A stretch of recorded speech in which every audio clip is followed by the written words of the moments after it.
During World War II, 제2차 세계대전 도중 미군에 입대했던 제임스 E. 파우스트 회장님은 사관 후보생 학교에 지원했습니다. 그분은 백전 노장의 직업 군인들로 이루어진 면접위원회 앞에 서게 되었습니다. 얼마 후 그들은 종교에 대한 질문을 던졌습니다. 마지막 질문은 다음과 같았습니다. 전시에는 도덕률이 느슨해져도 괜찮다고 생각하지 않습니까? 남자들이 군대 밖에 보통 상황에서라면 하지 않은 일들을 하는 것은 전투에 따르는 스트레스로 정당화될 수 있는 것이 아닙니까? 파우스트 회장님은 그 경험에 대해 다음과 같이 말씀하셨습니다. 저는 어쩌면 이것이 좋은 점수를 따고 편견이 없는 사람으로 보일 수 있는 기회가 될지도 모른다고 생각했습니다. 저는 그 질문을 한 사람들이 제가 배운 기준에 따라 생활하지 않는다는 것을 잘 알고 있었습니다. 제게는 믿음이 있지만 그 믿음을 다른 사람들에게 강요하고 싶지 않다고 말할 수도 있다는 생각이 뇌리에 스쳤습니다. 그러나 제가 선교사로서 순결의 법에 대해 가르쳤던 많은 사람들의 얼굴이 제 머릿속을 스치고 지나가는 듯 했습니다. 결국 저는 다음과 같이 간단하게 말했습니다. 저는 도덕성의 이중잣대는 없다고 생각합니다. 저는 제 대답이 그들의 마음에 들지 않았을 것이며 제가 매우 낮은 점수를 받으리라는 생각을 하며 공청회를 떠났습니다. 며칠 후 점수가 공지되었을 때 저는 제가 합격했다는 것을 알고 깜짝 놀랐습니다. 저는 사관 후보생 학교에 합격한 첫 번째 그룹에 포함되어 있었습니다. 파우스트 회장님은 하나님께서 주신 은사인 도덕적 선택의지, 즉 선택할 수 있는 권리와 그 선택에 대한 책임이 우리 모두에게 있음을 알고 계셨습니다. 그분은 도덕적 선택의지에 도덕적 규율이 수반될 때 긍정적인 결과를 얻을 수 있다는 것을 이해하고 몸소 보여주셨습니다. 도덕적 규율이라 함은 도덕적 표준을 바탕으로 자기를 단련시킨다는 뜻입니다. 도덕적 규율이란 옳은 일을 택하기 위해 일관된 선택의지를 사용하는 것을 뜻합니다. 설령 어렵다 해도 그것이 옳기 때문입니다. 그것은 자기 중심적인 삶을 버리고 그리스도와 같은 봉사를 통해 존중과 참된 위대함을 갖기에 합당한 인격을 갖도록 발전시켜줍니다. 규율이란 단어와 제자라는 단어의 어원은 그 뿌리가 같습니다. 이로 인해 예수 그리스도의 복음과 가르침을 따르는 것은 그분의 은혜와 결부될 때 유덕하며 도덕적으로 훌륭한 사람을 만들어주는 이상적인 규율이라는 점을 생각하게 합니다. 예수의 도덕적 규율은 아버지를 따르는 그분의 자세에 뿌리를 두고 있습니다. 예수께서는 그들의 제자들에게 말씀하셨습니다. 나의 양식은 나를 보내신 이의 뜻을 행하며 그의 일을 온전히 이루는 것임이라. 이와 같이 우리는 도덕적 규율, 즉 아버지와 아들에 대한 충성과 헌신의 뿌리를 두는 것입니다. 도덕적 규율에 기반한 도덕적 확신은 가져다주는 것은 예수 그리스도의 복음입니다. 우리가 속해 있는 여러 사회들은 한 세대가 넘도록 도덕적 규율을 확립하는 데 실패했습니다. 그러나 사회들은 진리는 상대적인 것이며 무엇이 옳은지는 각자가 결정하는 것이라고 가르칩니다. 죄 그리고 부정과 같은 개념은 가치 판단이라 치부되어 왔습니다. 주님께서 묘사하신 것처럼 모든 사람은 자신의 길로 또 자기 자신의 신의 형상에 따라 걷고 있습니다. 그 결과 자기 규율은 약화되었고 사회는 질서와 예의를 강제로 유지하려 애쓰게 되었습니다. 개개인의 내적 자제력 부재는 정부의 외적 통제를 야기합니다. 한 칼럼니스트는 다음과 같이 말했습니다. 예를 들어 과거에는 신사적 행위가 여성들을 거친 행위에서 보호했습니다. 오늘날 우리는 성희롱 법안이 거친 행위를 규제하리라 생각합니다. 인간의 행위를 규제하는 방법으로 경찰과 법안은 관행과 전통, 그리고 도덕적 가치를 결코 대체할 수 없습니다. 문명사회에서 경찰과 형사사법체제는 어쩔 수 없는 경우에 최종 방어책입니다.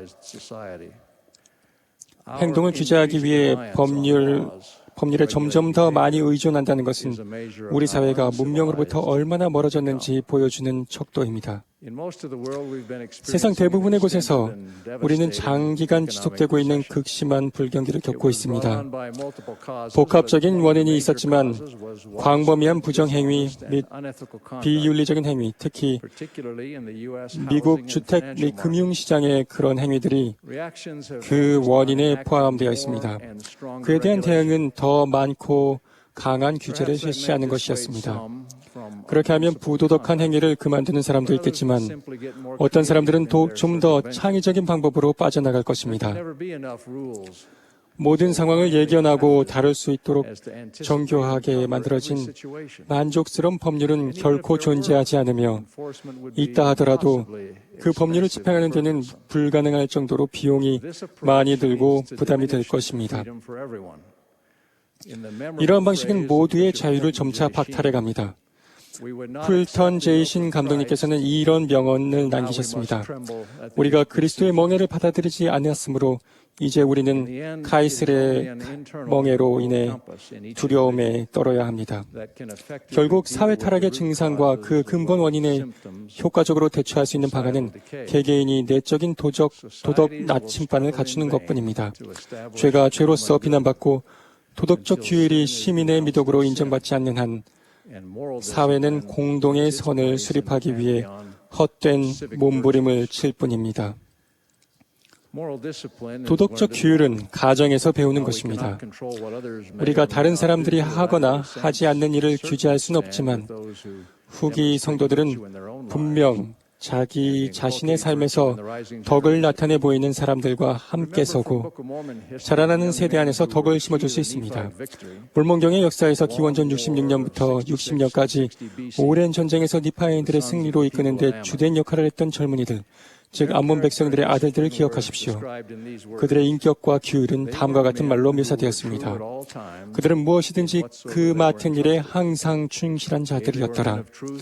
참으로 그들은 진실하고 진지한 자들이었으니 이는 그들이 하나님의 계명을 지키고 그 앞에서 정직하게 행하도록 가르침을 받았음이더라. 이제 그들은 결코 싸워본 일이 없으나 죽음을 두려워하지 아니하였나니 그들은 자신들의 목숨을 생각하는 것보다 그들의 아버지의 자유를 더 생각하였느니라. 참으로 그들을 의심하지 않으면 하나님이 그들을 건지실 것이라는 가르침을 그들의 어머니에게서 받았더라. 이제 이것이 바로 내가 말한 이 청년들의 신앙이었으니 그들은 젊고 그들의 마음은 굳건하며 그들은 끊임없이 하나님을 신뢰하고 있도다. 우리 가정과 교회에서 어떤 일이 일어나야 하는지를 말해주는 표준은 여기에 있습니다. 우리의 가르침은 우리 자신의 신앙에 기반을 두어야 하며 무엇보다도 자라나는 세대 안에 있는 신앙을 심는 데 우선적으로 초점을 두어야 합니다. 우리는 하나님의 계명을 지키고 하나님 앞에서 진지하게, 즉 경건한 마음으로 정직하게 행할 필요성을 강조해야 합니다. 우리 각자는 다른 사람들의 안녕과 행복을 위해 봉사하고 희생하는 것이 자신의 안락과 소유를 최우선으로 하는 것보다 훨씬 낫다는 확신을 가져야 합니다. 그러기 위해서는 가끔가다 한두 가지 복음 원리를 참조하는 것보다는 더 많은 일을 해야 합니다. 우리는 대체로 모범을 통해 항상 가르쳐야 합니다. 헨리 B. 아이링 회장님께서는 우리가 도달해야 할 목표에 대해 이렇게 말씀했습니다. 예수 그리스도의 순수한 복음은 성신의 권능을 통해 우리 자녀들의 마음속에 뿌리내려야 합니다. 자녀들이 진리에 대한 영적 증거를 얻고 훗날 좋은 것들이 오기를 바라는 것으로 충분하진 않습니다.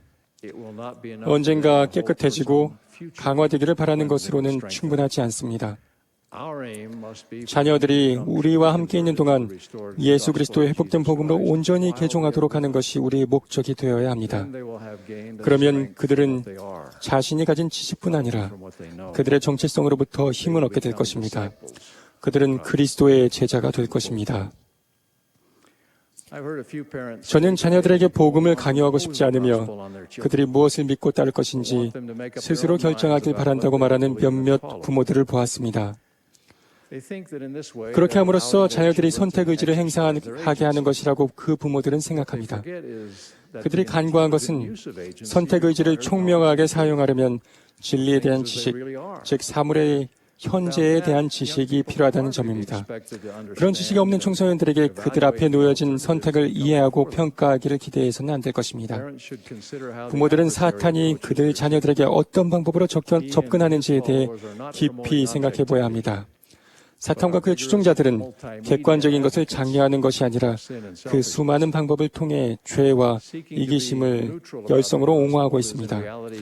복음에 대해 중립적인 입장을 취하고자 하는 것은 사실 하나님과 그분의 권세가 존재함을 인정하지 않는 것입니다. 우리 자녀들의 인생에 따르는 선택에 대해 명확히 이해하고 스스로 생각할 수 있도록 하려면 우리는 하나님과 그분의 전지하심을 인정해야 합니다. 우리는 자녀들의 간악함은 결코 행복이 아니었다는 것을 슬픈 경험을 통해서 배우도록 내버려 두서는 안 됩니다. 부모가 할 수 있는 일에 대해 제 삶에서 간단한 예를 들어 말씀해 드리겠습니다. 6살쯤 되었을 때 저는 작은 식료품 가게 길 건너편에 살았습니다. 하루는 2명의 소년이 그 가게에 함께 가자고 했습니다. 우리가 가게에서 파는 사탕을 탐나는 눈으로 바라보던 중 둘 중 나이 많은 소년이 초코바 하나를 집어들고 주머니 속에 넣었습니다. 그 소년은 다른 소년에게와 제게 똑같이 하라고 재촉했고 잠시 망설인 후 우리는 그렇게 했습니다. 그런 후 우리는 재빨리 가게에서 나와서 각각 다른 방향으로 흩어졌습니다. 저는 집에서 숨을 곳을 찾아서 초코바 포장을 벗겼습니다. 어머니는 얼굴에 묻어있는 초콜릿을 보시고 식료품 가게로 저를 데리고 가셨습니다. 길을 건너면서 저는 제가 분명 평생 감옥에 갇히게 될 거라고 생각했습니다. 울며 불며 저는 주인에게 사과하고 어머니께서 빌려주신 10센트로 초코바 값을 치렀습니다. 저는 그 후 그 돈을 벌어야 했습니다. 저희 어머니의 사랑과 훈육은 범죄자로서의 제 삶을 조기에 갑작스럽게 끝내도록 해주었습니다. 우리 모두는 유혹을 경험합니다. 구주께서도 그러하셨지만 그분께서는 개의치 아니하셨습니다. 우리 또한 마찬가지로 유혹이 고개를 쳐든다 해서 그 유혹에 굴복할 필요는 없습니다. 굴복하고 싶을 수도 있겠지만 그럴 필요는 없습니다. 순결의 법에 따라 생활하는 한 젊은 여성에게 회의적인 한 친구가 아직까지 누구와도 잠을 자지 않는 것이 어떻게 가능한지 물었습니다. 마음이 없는 거니? 라고 질문을 받은 여성은 생각했습니다. 그 질문은 제 흥미를 불러일으켰습니다. 요점에서 너무나도 벗어나 있었기 때문입니다. 그러나 단순히 그런 욕구가 도덕적 행위로 이끄는 올바른 지침이 되는 것은 아니었습니다. 어떤 경우에는 유혹으로 인해 잠재적 또는 실제적으로 중독에 빠지기도 합니다. 저는 교회가 더욱더 많은 사람들에게 중독을 피하거나 그에 대처해 나가기 위해 다양한 방법으로 치료받을 수 있도록 도와주고 있음에 감사합니다. 그러나 치료가 사람의 의지를 강화해 줄 수는 있지만 대신할 수는 없습니다. 항상 그리고 계속해서 규율, 즉 하나님 아버지와 아들에 대한 신앙 그리고 예수 그리스도의 속죄의 은혜를 통해 그분들이 우리와 함께 성취하실 수 있는 일에 대한 믿음 그리고 도덕적 규율을 발휘해야 합니다. 베드로는 주께서 경건한 자는 시험에서 건지실 줄 아시고라고 말씀했습니다. 우리는 미래가 과거와 같을 것이라고 단정할 수는 없습니다. 경제적으로 그리고 정치적으로나 사회적으로 우리가 지금까지 의존해온 것들과 방식들이 그대로 유지되지는 않을 것입니다. 우리가 도덕적 규율을 키운다면 그것은 어쩌면 선한 영향을 미치고 또한 다른 사람들이 같은 길을 추구하도록 할 수도 있을 것입니다. 우리는 그렇게 함으로써 미래의 흐름과 사건들에 영향을 미칠 수도 있습니다. 최소한 도덕적 규율은 붕괴되어가는 사회에서 우리에게 주어질 수 있는 스트레스와 어려움에 대처하는 데 커다란 도움이 될 것입니다. 우리는 이 대회 동안 사려 깊고 영감이 깃든 메시지를 들었습니다. 또한 잠시 후 토마스 S. 몬슨 회장님께서 권고의 말씀으로 대회를 마무리하실 것입니다. 우리가 배우고 또다시 배운 것들에 대해 깊이 생각할 때 우리 개개인에 대해 특별히 적용될 수 있는 부분에 영이 더 많은 빛을 비추어 줄 것이라고 믿습니다. 우리는 주님 앞에 정직하게 서고 그분 그리고 아버지와 하나 되기 위해 필요한 도덕적 규율로 강화될 것입니다. 저는 제 형제들 그리고 형제 자매 여러분들과 함께 서서 한 증인으로서 하나님은 우리의 아버지시며 그분의 아들 예수는 우리의 구속주이심을 증거합니다. 그분의 율법은 불변합니다. 그분들의 진리는 영원합니다. 그리고 그분들은 예수 그리스도 이름으로 말씀드립니다. 아멘.